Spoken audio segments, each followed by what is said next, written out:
Hello, everyone, and welcome to episode 2. Way!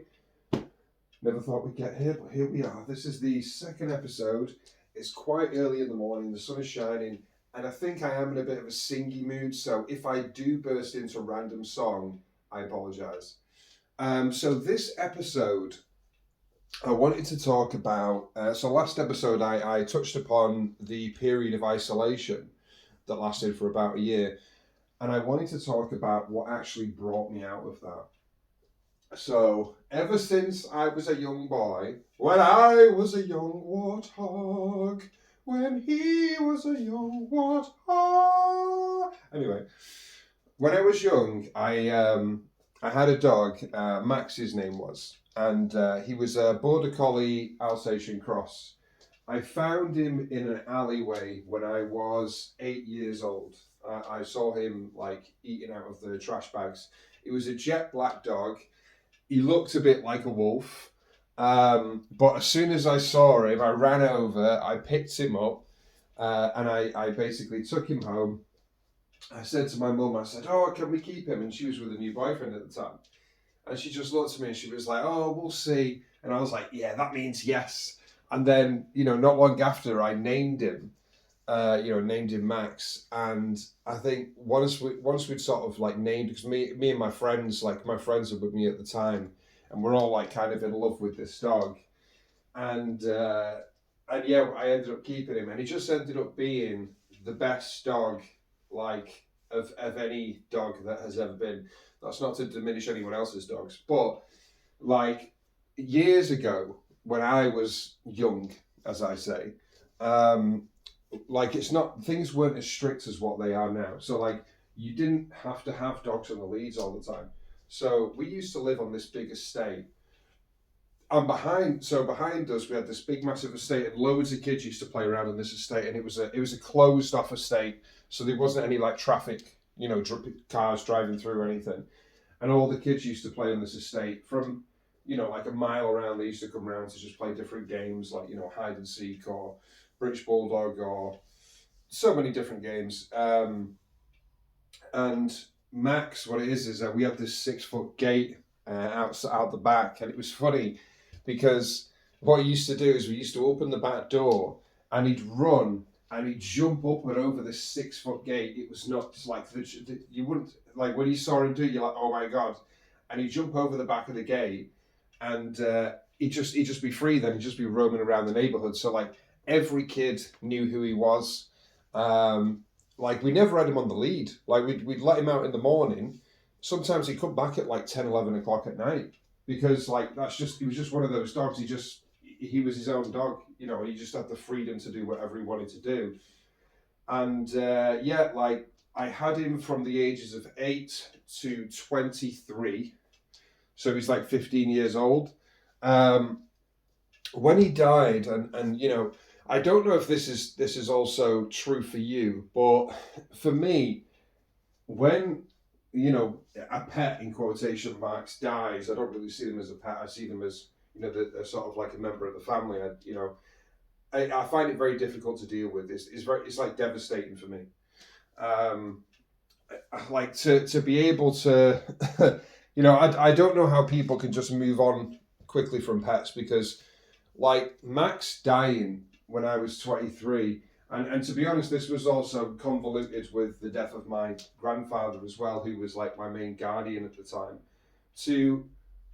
Those two deaths really affected me. That was when I really hit a period of depression. Everything just came crashing down. That's when I had my first panic attack. That's when I first started smoking, to try. I need to deal with the stress. And I was smoked one night out. I went out and I was just I think I smoked a full packet of cigs in half an hour. I couldn't believe it, and I'd never smoked before. Definitely felt that one the next day. But yeah, that was a really tough period in my life when he died. And I couldn't think about getting another dog at that point. It just didn't enter my mind. And I was 23 at the time. Now, 15 years.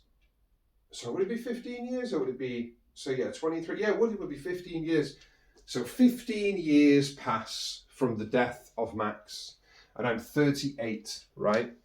And I've wanted a dog for a few years now, but the thing is, at the time, I was running my own business, and running my own business, it's like, if I was to get a dog right now, sometimes I'm working late, sometimes I'm working till 7, 8 o'clock at night. If I was to get a dog right now, I wouldn't be able to look after it. I wouldn't be able to be there. I wouldn't be able to be present. And I always said to myself, I will not get a dog just to have it sit there alone, waiting for me for most of the day. Because I consider that to be cruel, and I won't do that. So if I get a dog, it means that I have the time to be there for most of the time, you know. And that was the main reason that while I was running the business that I didn't get a dog. Then I retired. As I mentioned previously, September 2024, I retired. But at that point, I'd had a cat for a few years because my brother had moved to Colombia and he left his cat. And he left it behind with my mum. And she had 2 dogs and the cat was being terrorised. So I said, look, give the cat to me, like you'd be better off with me. The cat's name was Barry. So I'd had Barry for like 6 years, you know, and as you know, like cats are low maintenance. They're not like dogs, you know. Cats could be left alone to do their own thing, and you know, it's not a major issue for them. So what happened was that I still had Barry, and I thought, well, I can't get a dog while I've still got a cat because they may not get on, etc. So then what happened was it was around September, October. Yeah, I think it was September actually, funnily enough. So it's exactly a year after I retired, Barry died. So he got run over. And you know, it did hit me, but not as much because he was about 8 or 9 years old. I know he had like a really good life. He literally had the run in the house. He had the best food, you know, he'd lived a good life. He lived with my brother for a while. He lived with my mum for a while. Then he lived with me, and I think that was like his retirement. So when he died, although it was it didn't hit me. It definitely didn't hit me as hard as Max hit me. And the thing is, as well, is like, even though like I love Barry, he was like a cousin or like a nephew. You know, because he was raised by my brother, so he was always my brother's cat. He was never like my cat. He was like a lodger. You know, he like lived with me. I was looking after him, but he was always my brother's cat. So when he died, I give it a bit of time. Like I waited. I was like, okay, because I didn't immediately think, right, you know, oh yeah, my cat's dead. Let's go get a dog, because you just don't think like that, do you? So what ended up happening was, like, he died, then I said, right, let's give myself a bit of time, right? Because I don't want to, like, rush into anything or whatever. I wasn't even thinking about it. So I said, let's give myself a bit of time to sort of recover and just see how it goes. Right, so 2 months passed. We're October, November. 2 months passed. So like 2.5 months, right? 2.5 months. And I'm thinking, because I'm actually curious to find out and be like, can I survive without an animal? Like, do I need like some sort of pet there or some sort of companion, you know, or can I just crack on, you know, just on my own? I discovered the answer to that quite quickly. The answer is no. I cannot survive without some sort of furry friend or animal companion. My general mental health started to decline. It's difficult to, like, it wasn't like drastic, it wasn't like emergency stations, you know what I mean? It was more, I could just, like, I was getting, the feeling of loneliness was increasing. There's like an emptiness kind of that was like, you know, lingering. And, you know, so it was funny because sort of, I go for October, November, end of November comes around, right? And I'm out drinking with my uncle and with my granddad. Not the one that died, obviously. He got, you know, he's in the grave. The other one, on my other side, on my dad's side of the family, his name's Ray. And we're out drinking. I'm talking about a dog. you know, and I'm saying, oh, you know, wouldn't it be amazing to have a dog, and blah, blah, blah. My uncle's saying, well, you know, if you get one, you need to get one from a puppy, but, you know, he was kind of, well, you know, whatever, if you want to get one, but, you know, he wasn't really too bothered about it. My granddad talked about dogs that he'd had in the past, and he said, you know, the great companions and all that sort of thing. And like, so I talked about it a little bit, not the entire night, just for like half an hour or something. Then the night ends, and I get home, and I remember I go to sleep, and I sleep for like 3 or 4 hours, right? And it's funny because like I wake up really early. I mean, really early, and I go onto this page, this website. I think it's called Dogs for Homes, and I start scrolling through all these different puppies. I was just like, I'm in deep, and I'm looking through all these different puppies, and I see some border collie puppies, and there's a farm like about an hour and a half away from me. It's near Birmingham, right? And I send him a message, and it's really early. It's like 5:30 in the morning, right? And he responds to me like 10 minutes later, because that's the thing with farms, isn't it? Like they're up at like the crack of dawn. So he says, because I asked him, I said, oh, do you mind if I come and view the puppies? And he said, yeah, you can come down anytime today.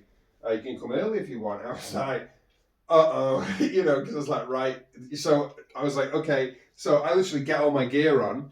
I've been drinking the night before, you know, I have a little bit of food, but I'm like, right, let's do this, you know. So I get in my car, and I drive to Birmingham. It takes an hour and a half.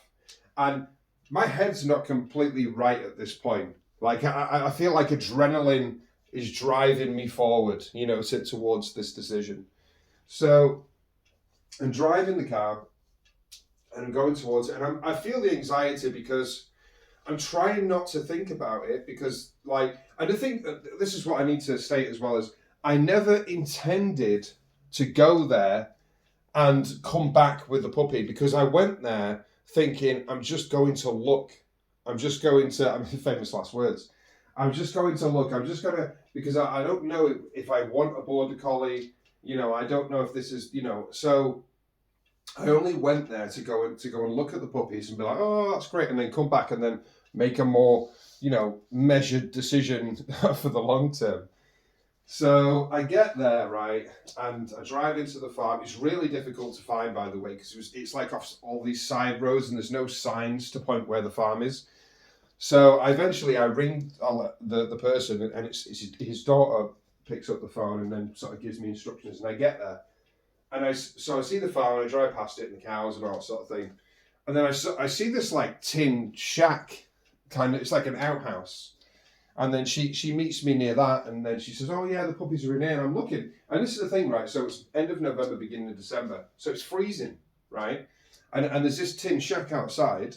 So I go inside, and I'm like, it's fucking freezing in here, mate. And you've got the puppies in a crate in the corner, right? And she's like, oh, okay, yeah, these are the puppies, blah, blah, blah. And then she opens the cage, and then the puppies come out, and there's only 3 of them left. So she starts talking to me, and she says, yeah, we listed it on Friday. It was Sunday at the time. Basically, within the 2 days, 4 of the puppies have already been taken. And I was like, right, okay, no problem. And I'm looking at the puppies that come out, and there's these 2 chunky ones, right, who just, you know, like big balls of fluff. And they come out, and they're playing with each other, and they're running around, and they're just like, rah, you know, living the best life, basically. Then there's a small one that comes out after them, who's literally shaking. And then he walks off into the corner, and then sits in the corner. And you know, like, I think I'm actually getting a bit emotional about it now. I think when I saw him, I just thought, no, I'm not allowing this, you know, because I looked around and I just thought, this is cruel, like, you know. And I asked her about the puppies, and she said, yeah, they've not been vaccinated, you know, we're just selling them as they are, like, you know, the £600, that's it, because most border collies back then were about 1,500 quid to £2,000 basically. But because they just wanted to get rid of them quick, they were selling them cheap. And it looked like, from what I could tell, they were essentially just breeding them and getting rid of them. And I was like, so what I did was I walked over to the puppy that was on its own, because the other two brothers were playing, and I picked him up off the floor. And I remember I put him on my chest, and he tucked his chin just under my chin. And I was like, I was like, I'm in trouble here, like, And as soon as he did that, he just put his chin, he just put it right under my chin, and he just lay against my chest. And then I looked at her, and then she looked at me, and I was just like, I'm taking this one. And she's like, oh, do you want to come back? And I was like, no, I'm taking him now. And like, she's like, okay. She's like, just transfer the money. And at the time, he was called Brown Paw because he was, he is a tri-coloured border collie. So he has 3 brown legs. One of his paws is brown, one of them is white. And his code name, so to speak, was Brown Paw. So I transferred the money really quick. I was like, yeah. And she said, she's given me a blanket. And she said, oh, you can take a blanket with you because, like, it will remind him of his his crate and his brothers, etc. I was like, okay. And then I took him to the car. And it was really, honestly, you say, like, you don't choose the dog. Dogs choose you. Or the same with any pets or animals. It's like they choose you, you don't choose them. And I feel like he chose me at that time. And I took him to the car and I put his blanket down and I put him in the back seat and he just lay down in the back seat and he just went still. And he just kind of like went to sleep basically. From the experiences I've had, interactions I've had with people, you'll find that there are quite a few dogs who hate traveling in cars. But he was never one of those dogs. Like he just lies down, he just goes to sleep and that's it. And I still have a picture of him in the back seat. I remember taking the picture and think, fuck, I've got a dog. And like, it was such a leap because, I felt all this anxiety because, so I live with my auntie and she told me vehemently, I do not want another pet. Do not get another pet after Barry. I refuse. I don't want one. It's too difficult, And obviously I took this in, but I wanted a dog so much. And the thing is, what she said to me probably delayed me for as long as she did. But then it got to the point where I was like, I've had enough. I can't delay anymore. Like, getting a dog had become like, it's like a dream to me that was unachievable. Where it's like, this can't ever possibly happen for me, And every now and again, I would get like really emotional about it. I knew this was like my deepest heart's desire, basically. And I remember driving back with him in the car, and I sent my friend Ruth a message as well with the picture. And I was like, "Hey, look, it's a dog." And she's like, "What?" And she's like, "What do you mean it's a dog? Have you bought a dog?" And I was like, "Yeah, I bought a dog. It's in the back. It's in the back seat." And she's like, does Karen know? It's like my auntie, and I'm like, "No, she's just gonna find out when I come back to the house." And she's like, okay. So I drove back, and as soon as I fucking pulled into the driveway, I felt my heart going. I was like, oh my God, this is going to be difficult, because then you've got no choice after, because then it's like, I've got to walk in the house. I've got to bring the puppy in. I've got to basically face the thing. This is something that I've wanted for a really long time, but there's a chance that she may go absolutely nuts at me. But in the state that I was in at the time, I was in a high anxiety state, you see. So like, I don't think that, if she started going crazy, it would have affected me quite badly. So this is, I didn't come in there with a plan. I walked in, I took him off the back seat, carried him, I walked in, and I just placed him down on the floor as I walked through the door. And he runs into the living room, right? It's funny. And she's like, what? And she looks and sees the puppy running. She just looks at him, she's like, what? And the puppy jumps up at her and stuff. And I said, oh, look who I found outside. And she's like, well, what are you talking about? Look what you found. Like, who is this? And I said, so initially I called him Buddy because I didn't know At the time, I was really stuck on names, and I just said, "Oh, he's my little buddy." So I called him Buddy, and I said, "Oh, it's my little buddy," and then she's like, "Don't tell me that you've bought a dog." And me being me, Saki, I just said, no, I've just got him on a trial. I'm just gonna have him for 7 days and just see how it goes. Which is which is quite funny. And she was like, "Oh my god!" And she's like, "I hope you're gonna look after him." And initially she was in a bit of shock, and she said, "I told you I didn't want a dog," and all this sort of thing. And I said, "Well, we'll just see how it goes." And I think once he was there in front of her.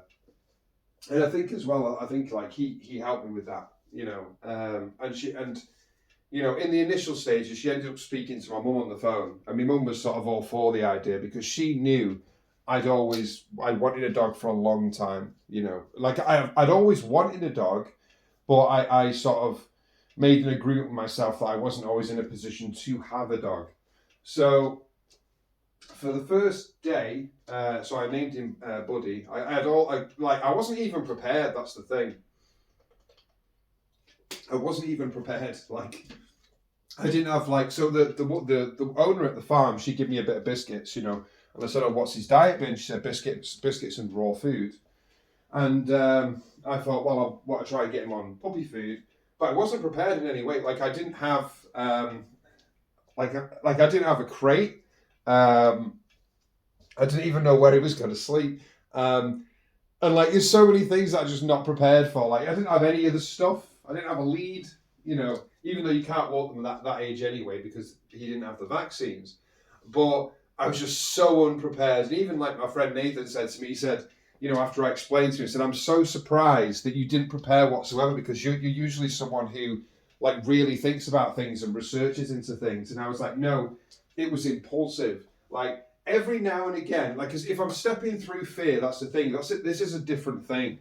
So because I'd been told not to do it, and it was it built up in my head where it's like, I'm going to do this, but it could cause me a lot of stress. And because it was such a big build up of fear, in order to jump through that loop, I had to do it impulsively.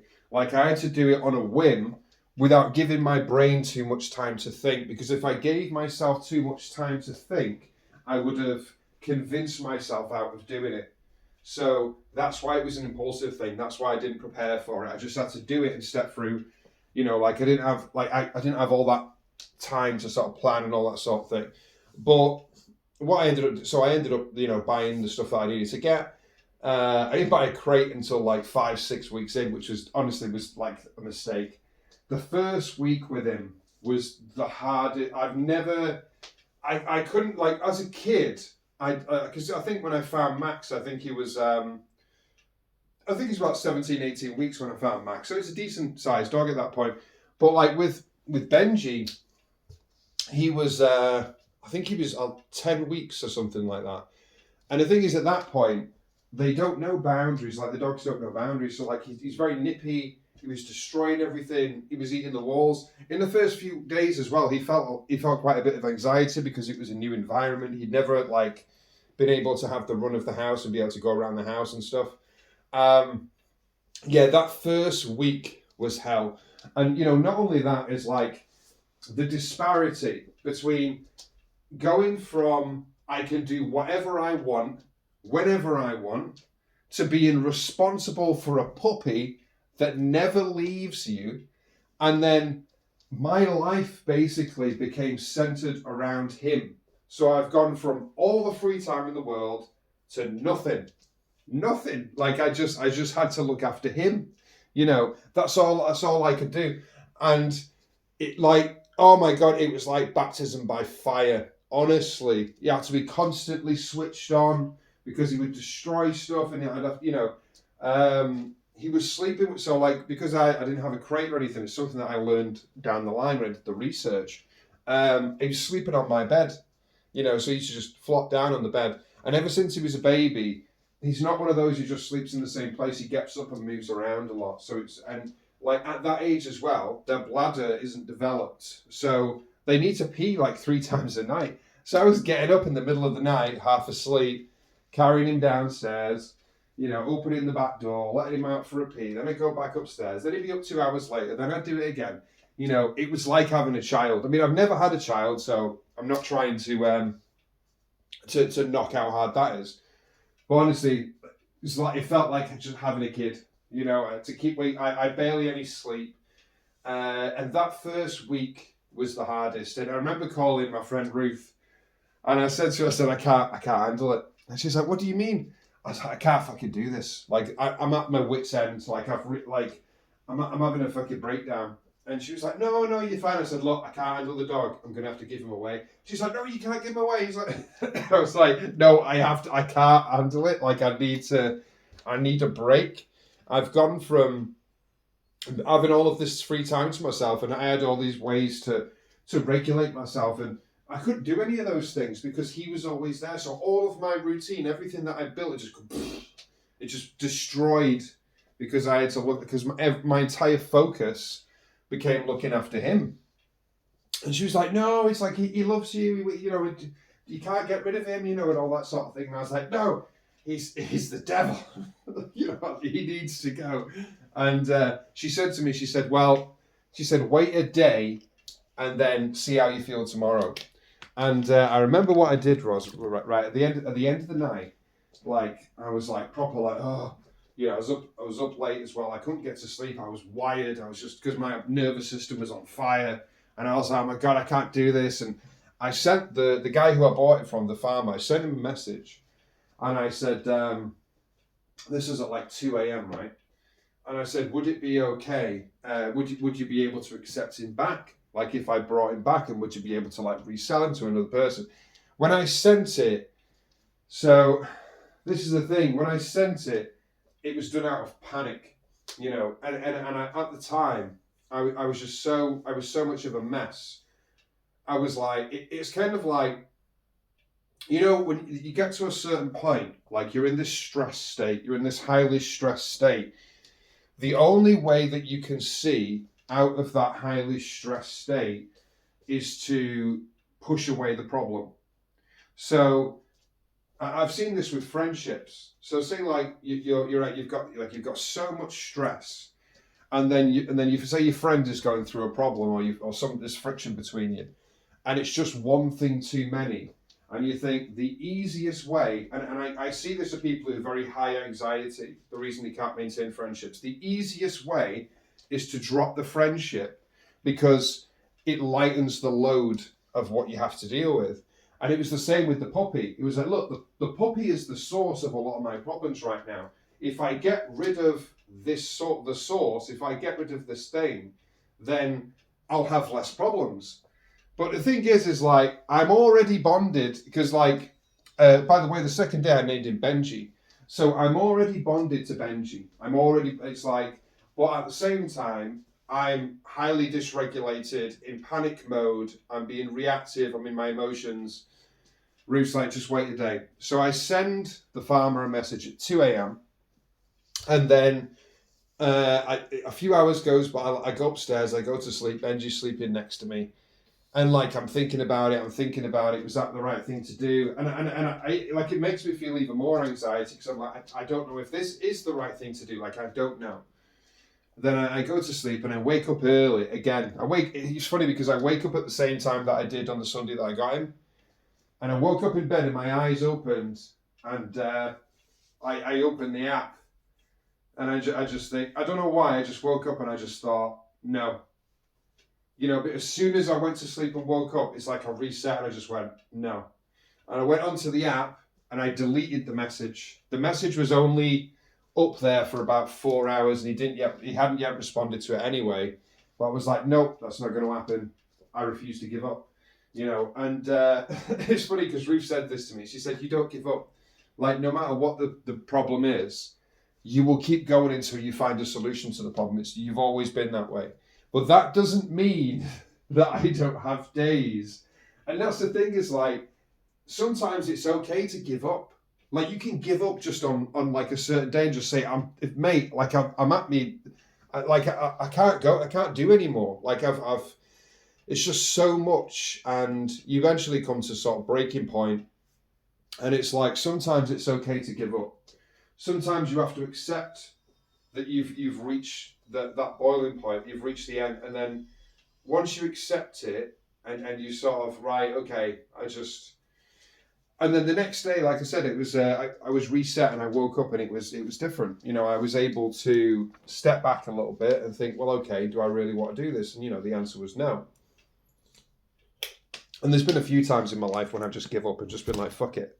You know, fuck it, I'm not doing anything. I don't want to be anything. I don't want to grow. I don't want to make progress. Fuck the meditation. Screw the journaling. Screw exercise. I'm not going outside. I don't care what's outside. Burn it all. I don't give a shit. I'm just going to lay here on the floor, arms spread out, legs spread out, and just say fuck it.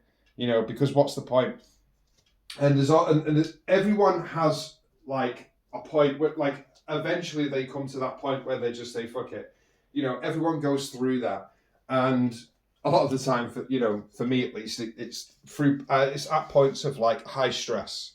So for me, I think that first week, I would say probably the first 2 weeks actually, because I had 2 or 3 moments where I think, fuck, maybe I need to get rid of him. There was another point where I said to my mum, I said, oh, do you reckon, is there any farms around where you live? Because she lives like out in the countryside. I said, is there any farms out where you live who might take Benji? She said, oh yeah, you know, I could find out for you. I'll contact some people. And then again, half a day went by. The energy changed again. And I said, you know what, actually forget what I said. She's like, oh, are you sure? I know you're going through a lot of stress and if you need to get... I said, no, forget what I said. You know, it was a moment of weakness, as they say.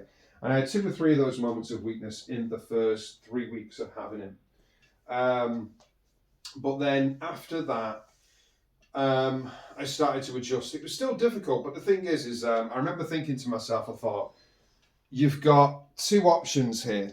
You know, like, so if I accept that Benji is a commitment that I've made for life, I only have 2 options, because getting rid of him in that case, if I accept it's not an option. Getting rid of him is not an option. So I only have 2 options. The 2 options are, number 1, I completely break down and just crumble on the floor, and then no, who looks after Benji? You know what I mean? Like, because my auntie wasn't capable, he was way too much for her. So then I'm leaving essentially a dog child, a puppy, to fend for itself. Option 2, and again, option 1, I wouldn't have been able to live with that.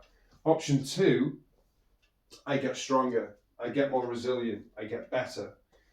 So, and the thing is, I usually choose option 2 because I'm good at it. So what I started doing was I started researching, like in the first week, fuck me, the amount of research I did. I went through YouTube videos, I read books about border collies.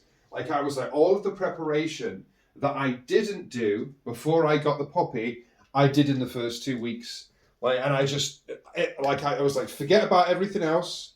Forget about reading or forget about hobbies. Forget about anything that I did before this.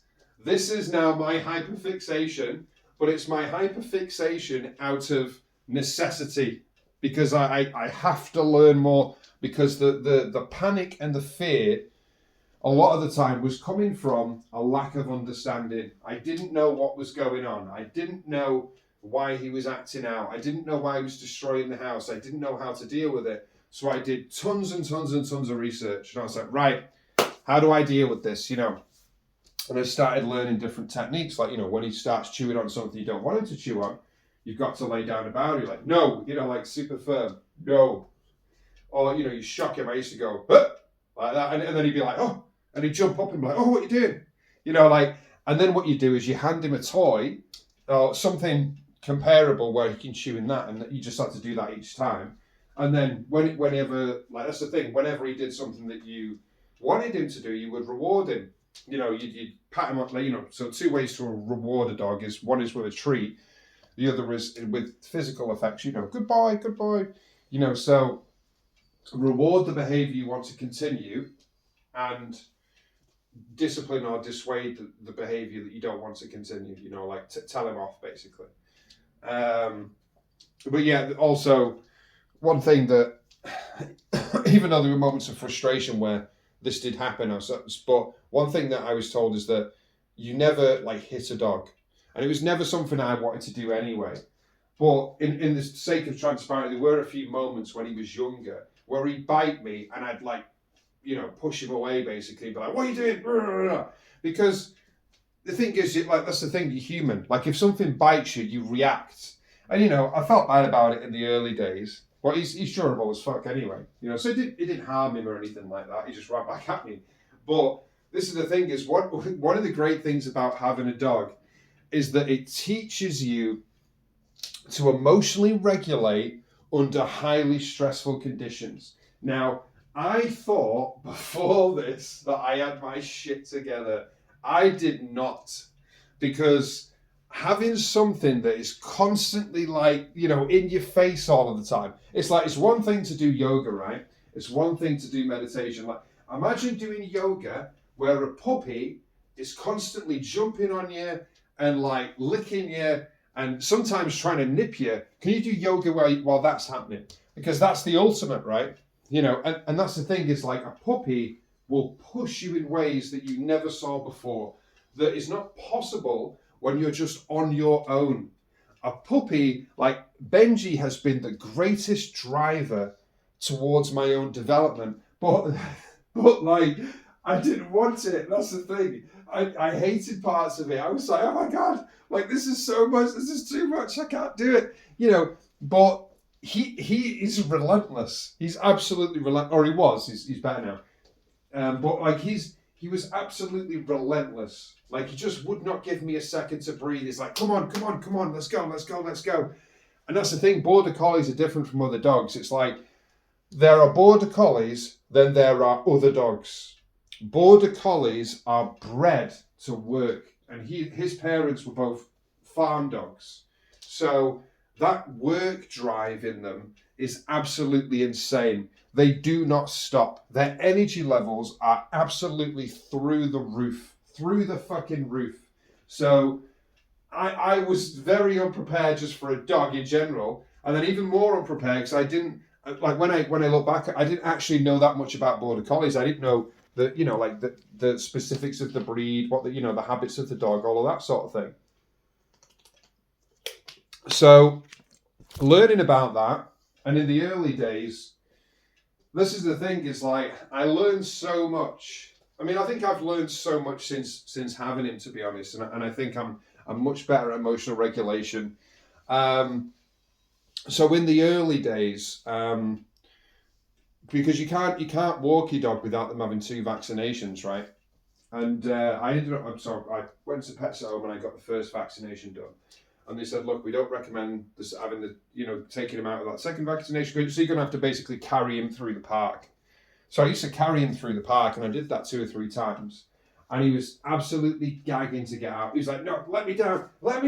He's like, why are you carrying me? I've got legs. There's dogs. There's other dogs. Let me down. And I was just like, no, you can't go down. You don't have your vaccination. And he's like, I don't care about that shit. Let me down. So I ended up, because what I realised as well in those early days, I think after about 2 weeks, I was like, I do need a break, because it was non-stop. Like, I had very little sleep, 2 weeks just constant. So I contacted a dog sitter. It was actually my friend Ruth that recommended, and said, look, I found this dog sitter. It was a Polish couple. And they sat down and they came to my house, and they said, we'll show you while we're there about. And they were like, it was really good to see, like, in motion, when they were like telling him, like, no, sit, because you learn to sit pretty quick, like, sit. And they said, always really treat oriented, which means it's good because it's really easy to train. And like seeing them there with him was amazing, because like, it was like a different dog. Like, once they set those clear boundaries, like, he tried to chew the guy's trainer, and he's like, no, he's like a Polish couple, no. And he just looked at me, he was like, eh? And you could see him turn his head being like, what's this? Because it was like clear boundaries. And at the time, I wasn't setting clear boundaries. And I mentioned the vaccinations to them. And I said, it's really, because I have to keep him inside all the time. I can only walk him in my arms.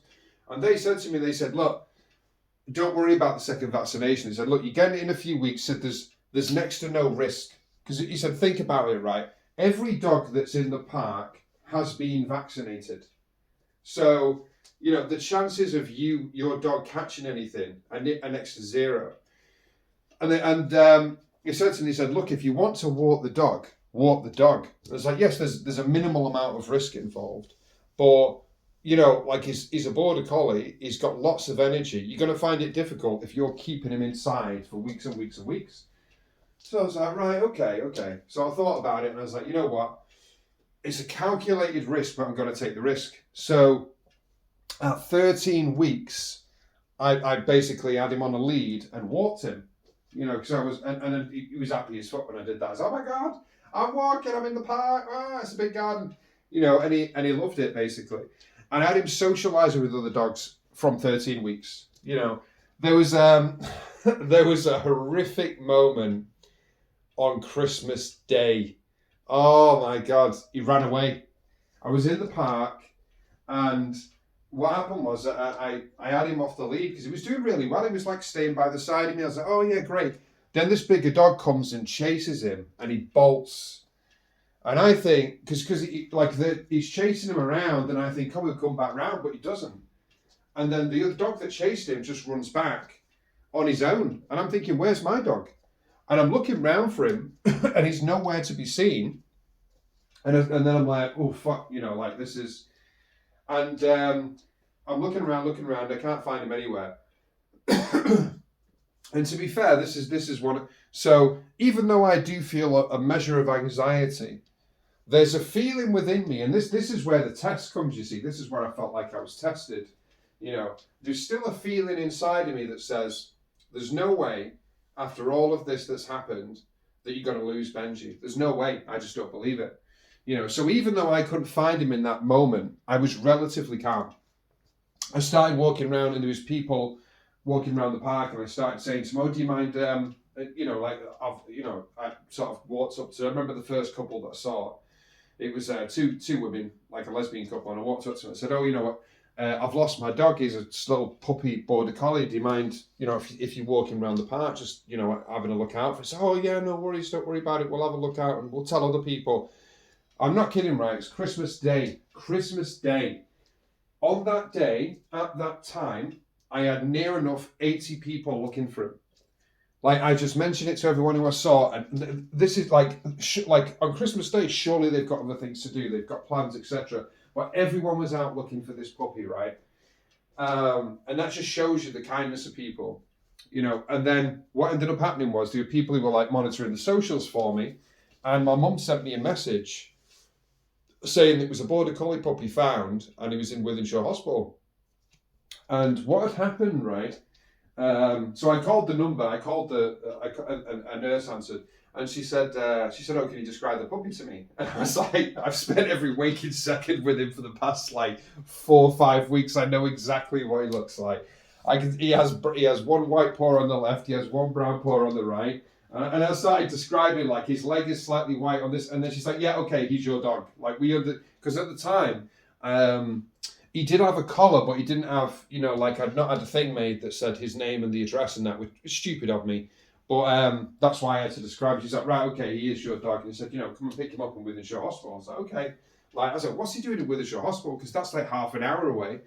So I end up driving to Wythenshawe Hospital. And the two nurses come out with the dog and said, oh, he's an amazing dog and all that sort of thing. And she explains to me, she said, I saw him running around on Parswood Road. He was weaving in and out of the traffic, and she stopped a car and picked him up. And she was on her way to work at the time on Christmas Day. He's like a skeleton crew at the hospital. And she picked him up and said, right, I'm going to take him with me because there's no identification on him. And she said, it's been amazing, actually. She said, it's been one of the best Christmas days I've ever had because, we were playing with him and he was having fun with us and it was really great. And she said, oh, you can bring him round any time and all that sort of thing. And I was like, okay. I said, at that point, I was like, I'm really grateful, that you found him and that nothing happened to him. But at that point, I just wanted to get him into the car and take him back. So I was just kind of like, okay. It seemed like they wanted to stop and chat to me for a bit longer, but I said, no, I just want to get him home, to be honest. It's been stressful, so I'm just going to get him home. I'm just going to take him home. So I ended up taking him back home, and there was relief, but at the same time, I felt like there's a connection between us that I don't feel like it can be broken like that. There's no way as a puppy I ever entertained the idea that anything would happen to him at that age. You know, I was like, nope, we are bonded by the universe. This will not happen. So I was calm. And there was only one other time that I actually lost him, which was a couple of months later, and he bolted out of the park. And again, there's a woman found him just outside the side of the park, put him in the car, and then she came into one of the entrances and shouted, like, has anyone lost a dog? And I walked over and I was like, is he a border collie? And he's like, yeah. I walked out of the gate and I just see him sitting in the car with his head poking out, just looking at me like, what am I doing in a car? And I was like, oh, for fuck's sake, why did you bolt? You know, so I got him back and I was like, you know, brought him back. And the thing, I don't know what it was, because the second time we were just walking and then he just decided, you know what, I've had enough of the park. And he just ran out the gate. Like, and I didn't see it because there was another dog behind us and I was walking and I was looking forward and I assumed he was behind me. I turned around, he was gone. So I don't even know which entrance he went out of. But yeah, on that one, I got him back a lot quicker. Those were the only 2 times that he's ever run away. Every other time, and I've had him off the lead loads of times, and you know, and he will always stay within the vicinity. Like, and if he loses sight of me, he always runs back. So one of the things that I wanted to talk about was the effect on me, like in terms of like the social habits. So I talked about this with my friend Nathan. I said, oh, what would it be a great way to meet people, to get a dog? Because other people have dogs and we can all talk and all that sort of thing. Yes, great in theory, right? But as I spoke about in the last podcast, I was in a period of isolation for like a year. And before that, I was a workaholic, right? So I don't go out into the world, or I haven't done, and socialise with loads of people. So when I went on my first walk with Benji, you know, and people were talking to me, I was avoidant. Because that's the thing, it's social skills. That's why it's called skills, because you have to practice. I was way out of practice. I didn't know how to speak to strangers. So strangers would come up to me. They would always initiate the conversation. Oh my God, is that a puppy? Can I say hello? Yeah, all right. You know, like, I was way out of practice. I didn't know how to speak to people. And I was confronted then. I was confronted in that moment when I started to take Benji out with how far behind I was in terms of social interaction. I was way worse off than what I was telling myself in my own head. And, you know, I remember one of the first walks that I did, and I walked around the park with him, and there was 2 women that said good morning to me. It was not 2 women together, but one woman did, and she said, oh, morning. And I just went, and tried to respond. I was like, you know, like that was what I said. And then there's another woman, smiled at me, big beaming smile, morning. And I was like, you know, and again, I was like, where's my fucking voice? Where's my voice gone? I can't, like, what's that? Like in my head, I'm like, morning. But what's coming out is, you know, because like, I'm not used to it. That's the thing. I'm not used to being social. I'm not used to eye contact. I've always struggled with eye contact, but I was really out of practice then. You know, so I wasn't looking him in the eyes. I couldn't smile under, you know, like I wasn't smiling, because obviously at this point I've been through like 3 weeks of stress, you know, 3-4 weeks of stress. And I was like, I can't smile. Like my face and physical body and mental state are all numb at this point. I can't, there's no emotion coming out of me except for panic, you know. So, and I went around the park and that really stuck with me, because I was like, why am I not being social? Like, why? Like, what's happened? Like, what's happened to me here? Like, and from the first walk that I did with him, where I carried him, I continued that. I did the second one where I carried him. I did the third one where I carried him. And every time, I would try and improve. Like, I would go out and I'd, like, you know, I'd try and look up, you know, and just, you know, make eye contact if I could, like momentary eye contact, because too much is like looking into someone's soul, and I'm not comfortable with that. So it's like momentary eye contact and sort of like a bit of a smile, you know, like a smirk, because British people are famous for that. You do the smirk and you're just like, you know, they smirk back at you. I feel like women are so much better at smiling, by the way, but that's another thing. So I just momentary eye contact and smirk at them, which was a lot for me, you know, back then, because like it was making the effort to like connect with someone.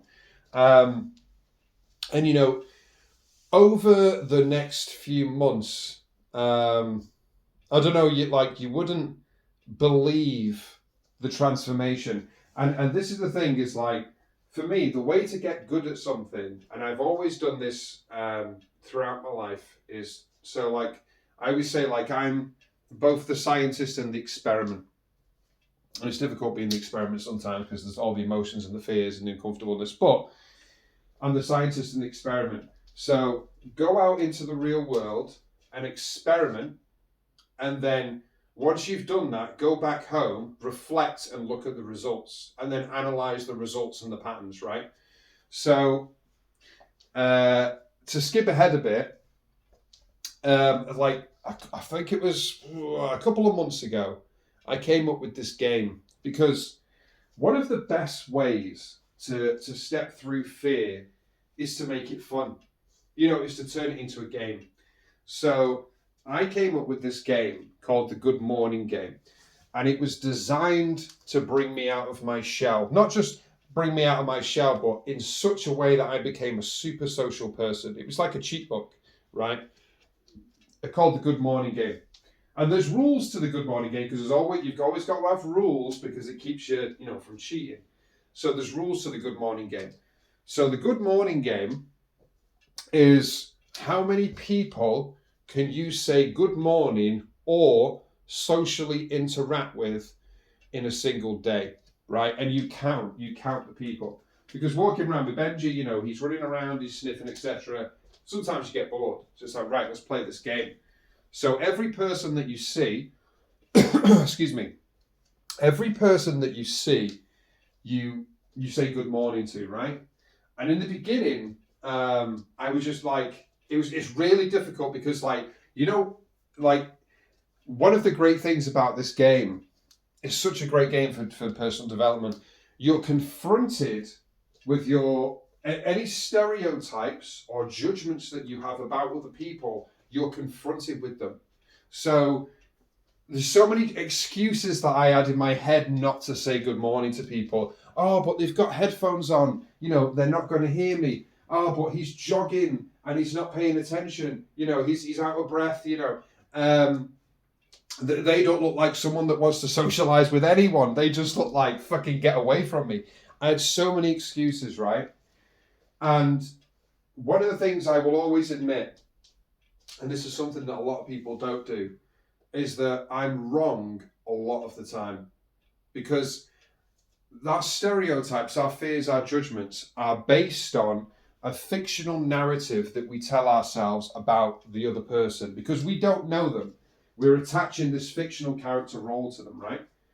And oh my God, doing this game, I was wrong 99% of the time. Honestly, I was wrong, because the person who looked like they didn't want to interact, I was like, good morning, and they'd look up, smile, good morning. Oh shit, that changed my entire perception about that person. The person with the headphones on, good morning, she'd look up, smile, morning, right? Again, oh shit, she can hear me through the headphones. Like I thought that she couldn't hear me. And that's the thing, is like we have these perceptions in our head, and it's bullshit, because it's in our head, it's not real. We you can't know a person until you break that barrier and speak to them. And you know what? I'll tell you something as well. When I started doing this, I thought, you know what? The majority of people are going to ignore me. I was completely fucking wrong. Completely wrong. Do you know how many people ignored me? Out of 100 people, 99 acknowledged me in some way. Now, that doesn't necessarily mean they say good morning back. They can just wave, or they can say hello, or they can say, all right, mate, or, whatever it is. Out of 100 people, only one person ignored me. One person. Think about that. 100 people. Like, we assume, because of, whatever, you watch the news and the world is shit and people are shit. But out of 100 people, I said good morning to them. I was always the first to initiate. Not always now, but I was always the first to initiate, right? So I pulled them out of whatever headspace they're in, that they're walking along, they're thinking about their own lives, they're stuck in their own heads, whatever. I've pulled them out of it, forcefully. Morning. And they're just like, ugh, And they still have the decency to respond back to me because they don't want to be ignorant. So you tell me that people are shit, and I say, I think you're wrong. I think inside every person is a decent person. And it's like, yes, we enter into these cycles, these pain cycles, these stress cycles, where we feel so much pain and so much stress that we end up hurting everyone around us. We get into a self-destructive cycle and we hurt everyone around us. But honestly, I've been like this game changed my perception on people massively. Like what I thought I knew about people. Like you stereotype people by man, by woman, by age, by race, by religion, by all the things that you think you know about people, but it's all fucking bullshit because the appearance doesn't mean anything. And this is the thing, right? You know, I talked about the 1-step, 2-step in the last episode, right? You can't predict who will do more than a 2-step with you because there'll be people, the ones who have had big conversations with me, I can't like, there's no pattern to it. You know, it's just like unique individual people with, you know, like you have like, I don't know what you want to call it, like big personalities or they're great characters or they you know, they're interested in you, whatever. It's not a single type of person. It's just like all of the people who've had significant conversation, they're all over the place. There's some young, there's some old, there's some, you know, like it's not, they're all different, they're from all different backgrounds, you know what I mean? Like some of the people that I know from the park, and that's the thing, as time went on, I started to get to know certain people, I started to build relationships with certain people, I started to get to know certain dogs, and I built a group. There was a group of people I sort of built around me. And to be honest, most of them are neurodivergent. So, you know, it's funny because at the time I just thought, oh, this is just normal people. This is great. And then as time went on and we started to let the walls down a little bit. Oh, I'm ADHD. Oh, my kids are all ADHD and autism. Oh, I'm the, you know, like, and then when the walls started to come down, we started to all be more honest with each other. And most of us are neurodivergent, or we have people who are neurodivergent in our lives or family members. So then I formed this big group, and honestly it was one of the best things because I spoke about in the last episode about threads and what it did for me, finding other neurodivergent people who are like me in an online capacity. Now that's great as a starting point because you need to find it online first to know it exists, right? Because if you're coming from a place of my interactions in the real world have only been shit, you need to find that safety online first, right? But, give me a second. But the logic is, and I told myself this, it's like the logic, if this exists online, it must exist in the real world. It must. And if it doesn't, I'm going to prove it doesn't, which is why this is why I go out and socialise, why I went going out, because I was like, right, because you're the scientist in the experiment, aren't you? If this doesn't exist, I'm going to prove it doesn't exist. So I went out into the park and I spoke to every fucking person in that park, every person. And to be honest, I'm quite proud of that because this is coming from a kid, as I told you last time, where I couldn't speak to anyone as a kid. I was like mute for most of the time, you know. And like I've come from a point of being horrific socially to being the most social person in the park. I remember on one of the days I broke my record. 137 people I said good morning or socially interacted with. And on that day, I knew without a doubt that I was the most social person in that park on that day. The most, by a long, long way. And I'm autistic. We struggle with interacting socially. It's a commonality that many of us share. We struggle massively. But on that day, I was the most social person. Above all the neurotypicals, above all the different types of people that come into that park, I was the one that said good morning to everyone. I was the one that give people a reason to smile. You know, and that, you know, I'm quite proud of that because, you know, I won the game. That's the thing, you know, when I talked about healthy competition, I won the game. You know, 137 people in a single day. You tell me if you can match that. You know, And it took me a long time to get to that mind. So it wasn't, like I said, initially I really struggled with it. It was really difficult. It took me a while to get to that. But to get to that, I was really proud of myself. I was like, you know what? I've done a really good job. Satisfaction, what I spoke about last time, satisfaction came into it. I was like, I've earned it. I've done a really good job there. And even now, the satisfaction lasts. When I talked about how satisfaction lasts longer than a feeling, you know, even now I can feel it in my, you know, oh my God, I'm like, I can't believe I did that. I can't believe I achieved that.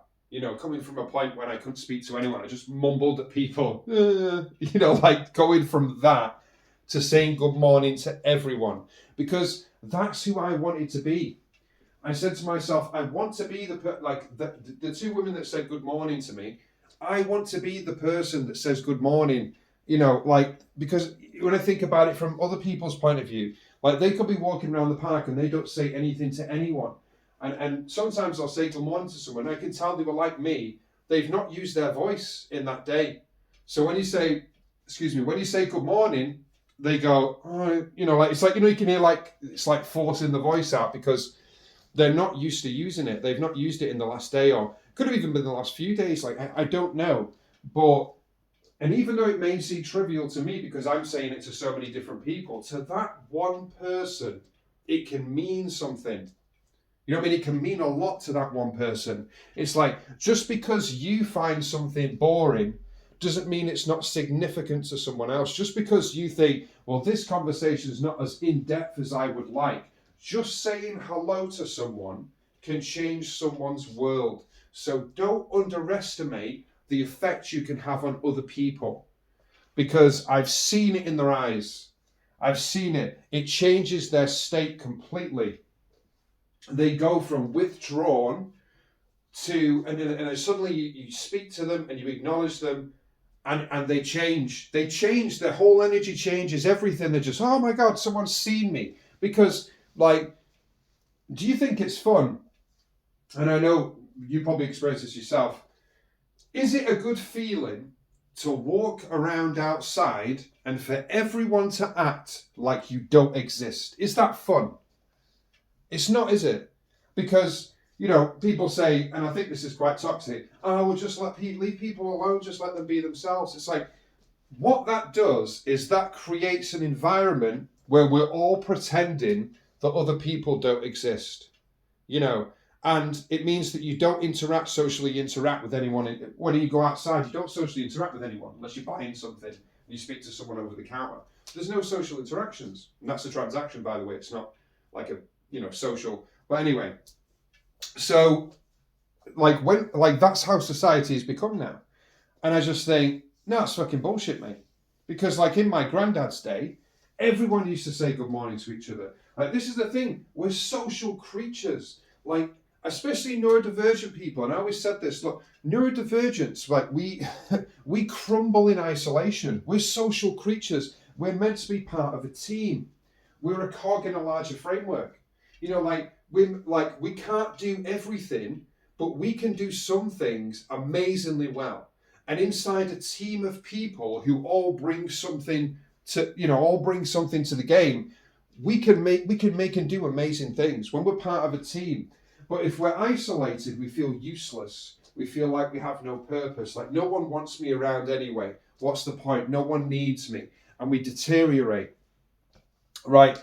And because we're super sensitive, now I believe that everyone is like this, but because we're super sensitive, we feel it way more than what other people do. It takes neurotypicals a lot longer to pick up on this feeling than what it does us, because we're overly, not overly, I don't want to say, because we're not too much. We're more sensitive than the average person, right? So we pick up on this very quickly. And that's the thing, like years ago in my granddad's era, everyone used to know each other. The neighbours used to know each other. You know, you go to the local pub, they know each other. You know the butcher, you know the baker, you know everyone. You know people in the shops, you know the DIY guy, you know them by name. Does that happen today? No, that doesn't happen today. You know, so like, but you had, this is the thing, right? One of the reasons that we're social creatures is that we keep each other accountable. We It's energy exchange. It's like if you go your entire day and no one says hello to you, no one acknowledges you, life becomes very bleak. It becomes very dim. But if someone walks by on the street, oh, you all right? How's it going? No, I'm not seen you in a while. It does something. You know what I mean? Oh, I've not seen you in a bit. Where have you been? What have you been up to? Someone gives a shit. Someone cares. Oh, I've missed you. You know what I mean? Like if you're not interacting with people and no one cares, no one misses you. If no one's going to miss you, what's the point of you being here? Because that's the mindset that you get to when you become suicidal. No one's going to miss me anyway. So what if I top myself? You know what I mean? But you don't get there if you have a community of people around you socially, where it's like, you know, we like you being here. We miss you when you're not around. Come around more often. You know, you belong here with us. Don't stay at home and isolate yourself. You know what I mean? Like, that makes a huge fucking difference. So one of the reasons that I do the good morning game is because I want people to feel seen. I want people to feel acknowledged. I want people to not just walk around the park and everyone's acting like they don't exist. And I don't care who it is. And I am overcoming my own personal barriers about stereotypes and blah, blah, blah. Because like I said, we're not perfect. I do have I did. And I still do a little bit now. You know, and I have to step through the fear. Or, you know, well, in this country, it's like, oh, well, they've got a hijab on and they're staring at the floor and they're staring away from me. But I had a great conversation with a woman with a hijab on, like, the other day, you know, and at one point I was like, well, I'll try and avoid them because I don't think they want to speak to me anyway. Bullshit. Based on my own stereotypes, because I've said, in the Good Morning game, I said hello to everyone. And a lot of them were Muslim, and they did respond, and they smiled at me as well. People, it doesn't matter what they look like, what their religion is, anything like that. People are people.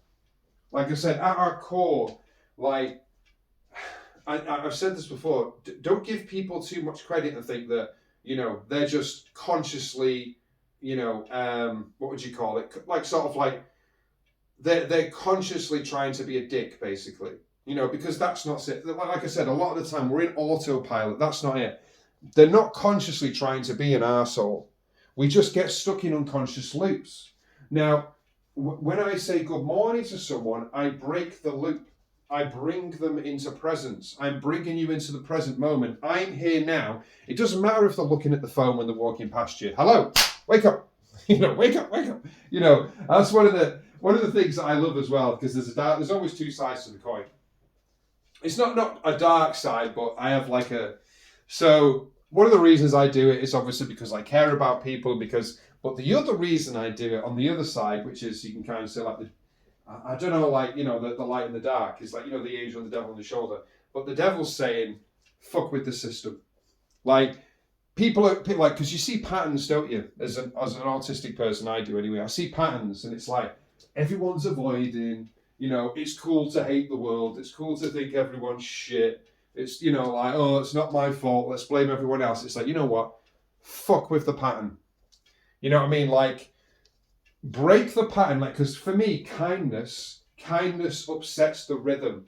It upsets the pattern of autopilot. Because when you're kind to someone, for no reason, it makes them think like, why are you doing this? Like, why? I don't understand. You know, because there are people out there, right? I don't know if you're one of them, hopefully not. Excuse me. There are people out there that think the only reason that other people interact with you is because they want something, right? I know that, I found that so hard to believe it, but I learned that years ago. It's like, yeah, everyone who interacts with me wants something from me. They've got a motivation. They want to like use me in some way. And I was like, what? I was like, that's not true. Yes, it is. It's always been my experience. Okay. Because I'm not arguing with someone's experience, you see, because it's like, experience is different. They could have gone through their entire lives where, yeah, everyone who significantly interacted with them has wanted something. So I can't argue with that and say, well, my experience overrides yours, because it doesn't. Everyone's experience is unique, and that forms our perspectives on the world. That forms how we see reality. So it's like, okay, I see that, right? But one thing, like I said, that upsets the rhythm is going out there and doing acts of kindness, especially acts of kindness where you don't require or you don't seek for recognition. So, you know, when you see like these things on Instagram and stuff, social, they're feeding the homeless, but they've got a fucking camera pointed at them. It's like, no, because that's not altruistic. You're doing that for it's attention. It's attention seeking. You're not actually doing it because you care about the person. It's like you're doing it because you get a reward for that. Even though you might be giving a homeless person money or food, you get a reward, right? But when you do it without the camera, when you do it when it's just you and them, when you do it when there's nothing for yourself, like I go around the park and I pick up litter. I go on regular litter picks. But I'm not advertising the fact. I try to do it when everything's quiet because I don't like people interrupting me or coming up to me or whatever. Because when I'm litter picking, I'm focused on the litter picking, So I'm not like in social mode. I just want to, because like obviously walking through the park, your eyes are darting around looking for anything that you can pick up. And people will come up to me and thank me. I just say, oh, no worries. And I just crack on. Because it's like, no, when I'm doing the job, I'm doing the job. You know what I mean? I do litter picking because, like, for one reason, it just fucking annoys me with all the litter, but that's not the main reason. I enjoy litter picking because I like coming into the park, and I do it on the streets as well. I like walking the streets and being like, oh, look at that, isn't it clean? Doesn't it look nice? There's not shit everywhere. There's not McDonald's everywhere and fucking KFC and bottles everywhere. You know what I mean? Like, doesn't that look nice? And I like that. Like, it makes me feel better. And I think if people are walking along the streets, like, and they see rubbish everywhere and they just think, because it's easy not to care. It's easy. It's easy to just throw things on the street and just say, oh, well, fuck it, no one else cares, so I'm not going to care. It's difficult. It's more rare to give a shit. It's not cool to give a shit anymore. People don't want giving a shit. They don't want people making effort. They want them to pretend like they don't care. Well, fuck that, because that's not me. So I'm going to break the pattern. The majority of people want to appear like they don't give a shit, but you can't. When someone says, oh, well, I don't care, it's like, bullshit, mate. Everyone cares. No one's a fucking robot. So you can say, I don't care, but the fact that you're saying it means that you do, because if you didn't care, you wouldn't speak, you'd just walk away, wouldn't you? You're making a statement, which means that you've made the effort to make the statement, which means you do care. Everyone cares, right? But what we do is we go with the, what do you call it? We go with the tide, don't we? We go with, I'm trying to think how to describe it. We go with the trends. We go so most people will go along with what most people around them are doing. So if the majority of people are just throwing shit on the floor and not giving a shit, then they'll just say, oh, well, they're doing it, so I'll do it. We'll just go along. Whereas what I like to do is I like to interrupt that, because I'm the 1 in the 10. And that's neurodivergence, isn't it? I'm the 1 in the 10. So 9 people might do it, but I'll be the one person to say, no, I'm doing it this way. I'm going the opposite way to what you're doing. Why are you going the opposite way? Because I fucking can. Because I was born that way. I wasn't born to just go along with the majority. I wasn't born to be a people pleaser. I wasn't born to, I question things. Why are you doing this? I don't know. Then why are you doing it? You've got to have a reason, because it's stupid. You're just going along with what everyone else is doing, but it doesn't make you happy. You don't enjoy it. You're just doing it because people expect you to do it. So why? Explain to me why. I don't know. That's madness to me. What do you mean you don't know? What do you mean? Go deeper into yourself, mate. Like, this is surface level shit. Like, if you like champion a cause and you're like, oh, this is the reason. Yeah, fucking whatever rights it is. And then I ask you about it and say, why? You say, oh, no, it's just you're just going along with what other people have told you to do. It's got to have some meaning to you. It's got to be, there's a reason.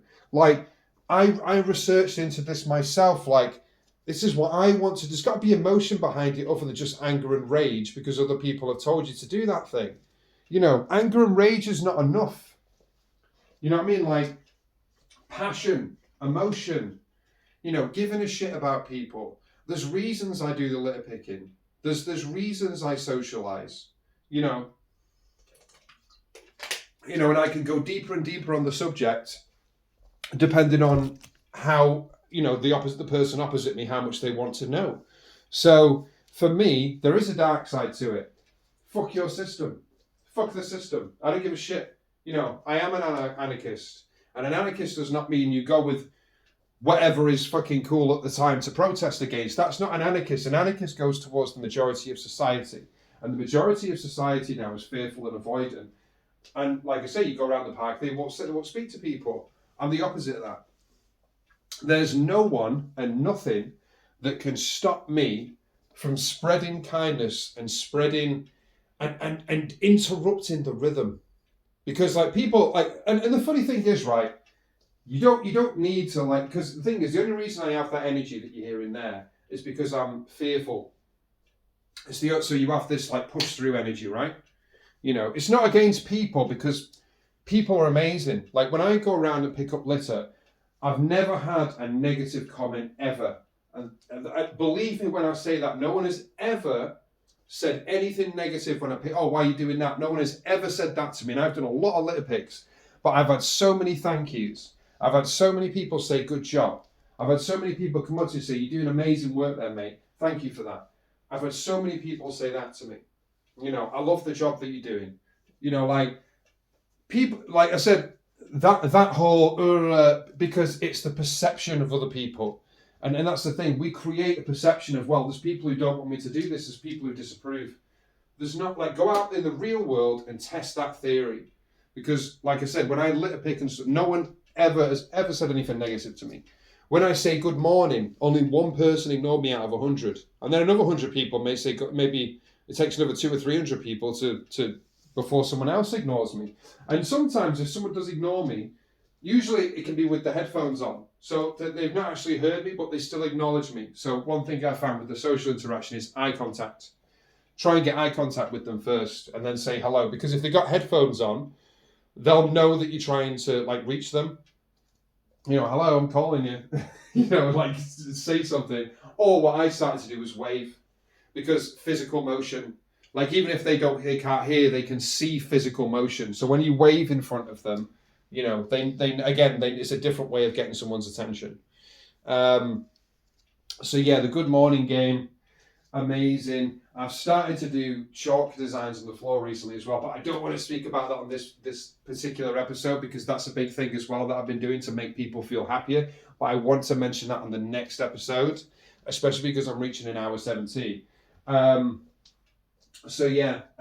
This episode was all about, getting a dog, being able to actually pushing myself to get out there, to socially interact more, going from avoidant and isolated and in despair essentially, to getting out there and actually creating a community of neurodivergent people, something that I didn't think was possible at one point, something that I only theorized as well. Is it possible? Is it just that, there's so little neurodivergent people that I have to go all around the world to find them? It's no, it is almost 1 in 10, which means that out of 100 people, 10 of those people, or what, if it's 8%, 8 of those people will be neurodivergent, which means they exist around you in local communities. And also, it's if you believe in the spiritual side, it's I wasn't just placed in this town, I wouldn't be here if I wasn't meant to be here. Why was I born here? You know what I mean?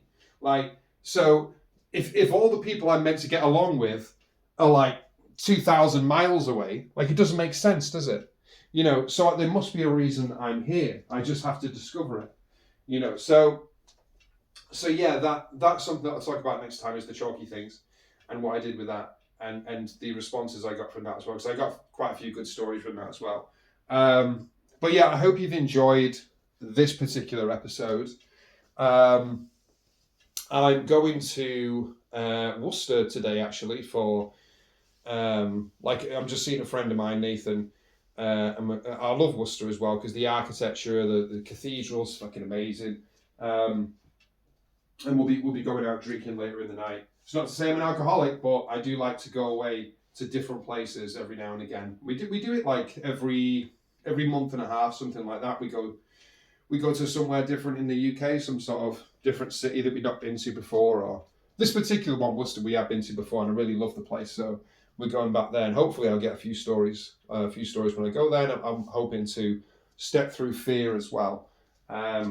You know, and try and push myself to speak to different types of people. So we'll see how that goes. But yeah, I'll leave this particular episode here. I hope you've enjoyed what I've talked about. Maybe some of you have a dog. Maybe some of you don't. You have cats. I still love cats because I had Barry for years, you know.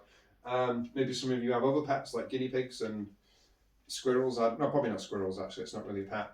But snakes, reptiles, all the other stuff. But yeah, I love all animals. That's the thing. It's not just dogs, but dogs is just my current. That's what I'm in right now. Is I have a dog. So yeah, I hope you enjoyed the episode. Thank you for listening to it. I don't know where this is going to go, but I'm excited about the, you know, like what's coming out of it, because I do feel like what would you call it? Not the platform, the mode of like, so like when I'm writing, you know, when I'm writing in a book, I feel like I'm restricted to a certain degree because there's no tone in there. I don't feel like sometimes the emotion comes across. I think it's medium, isn't it? The medium that I'm using. You know, like basically being able to talk and being able to get the emotions across and being able to like feel that excitement. Like something that I felt like I've been missing when I've been writing. Even though I'm still going to continue the writing because I still think it's incredibly important. But like this is something that I feel like I've been missing, where it's like I want to get the emotion of the stories across and what's happening and everything, and you know, like really, you know, hopefully have people feel what I feel in that moment. You know, take them to that moment, and I hope that some of that has come across because I have like so many stories and so many amazing things that have happened to me. And this is really just like the tip of the iceberg, you know, and my life now, there's so many parts of it that are so exciting that I want to like pass on and be like, you know, this, you know, possibly some of the things that I've tried, like the Good Morning Game and things that I've done.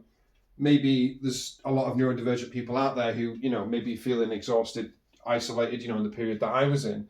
I've never actually got to this stage where maybe they're thinking about going into the real world, but they don't have the bravery to, or they don't feel ready, which is fine because, you know, you are where you're meant to be. If you're not ready, you're not ready.